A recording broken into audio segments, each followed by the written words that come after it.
শিক্ষামূলক গল্প, লুঙ্গির আগুন ও সম্পর্কের ছাই।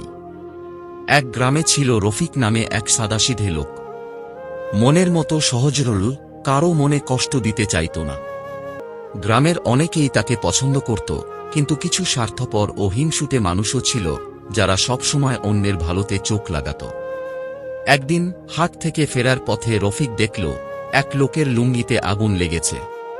সে চিৎকার করছে, খুলব কি খুলব না? খুললে লোকের সামনে লজ্জা, আর না খুললে পুড়ে ছাই। এই দৃশ্য দেখে হঠাৎ রফিকের মনে হল, আমার জীবনও তো এমন কিছু মানুষের সম্পর্ক নিয়ে হয়ে উঠেছে ঠিক লুঙ্গির আগুনের মতো। রফিকের প্রতিবেশী করিম ছিল খুব সুবিধাবাদী। দরকারে রফিককে ডাকত, আবার অপপ্রচারও চালাত পেছনে। রফিক সম্পর্ক রাখতে গিয়েও বিপদে পড়ত, আবার সম্পর্ক ছিন্ন করলেও সমাজে নানা কথা শুনতে হতো। একদিন রফিক বয়স্ক এক ব্যক্তিকে জিজ্ঞাসা করল, চাচা, এমন মানুষের সাথে কিভাবে চলা উচিত? সম্পর্ক রাখলেও বিপদ, না রাখলেও বিপদ।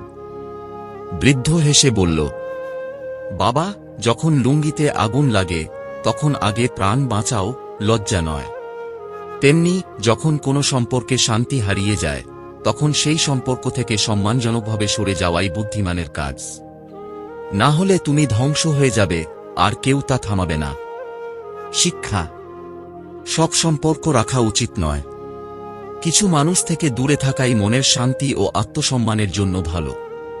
সব আগুন নেভানোর চেষ্টা করো না, কিছু আগুন থেকে দূরে থাকাই জ্ঞানের কাজ।